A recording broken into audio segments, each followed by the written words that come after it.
Okay, hope everybody's having a good weekend.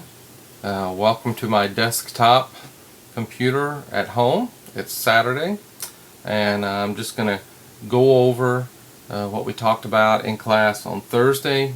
I'm going to try to break this into even smaller little videos that'll be probably about 2 minutes to 3 minutes to make it more bite-sized. At least that's my plan. So here we go. We talked about the behaviorism view, and basically there's two things that behaviors look at. They're looking at the learner, and they're looking at the environment which surrounds the learner. Now when we say the learner, what do we mean? What aspect of the learner are we looking at?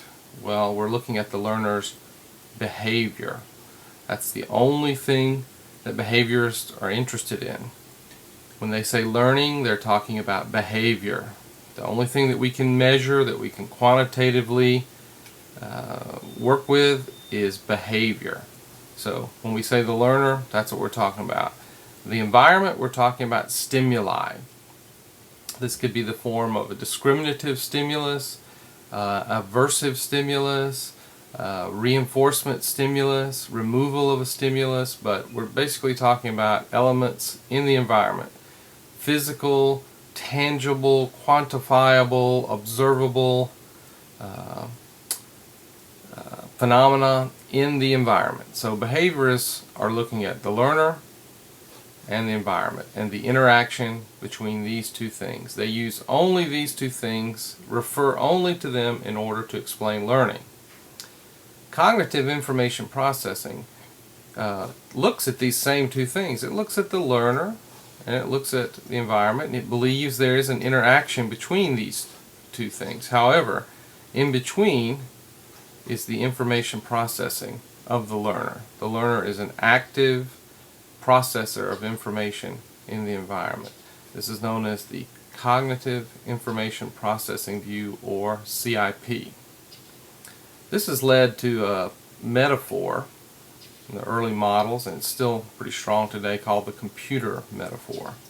Basically what they're saying is that input comes in from the environment, and you capture this, and it goes through the system in your brain, makes a series of transformations on the information. And this leads to either storage of this in your brain somewhere, in memory, or to some type of output, which could be the form of a new learning capacity or a behavior or any number of things. Whereas behaviorists would say, well, learning is basically about performing a behavior. Information processing theorists would say, well, it's about either doing a behavior or having a new ability or capacity.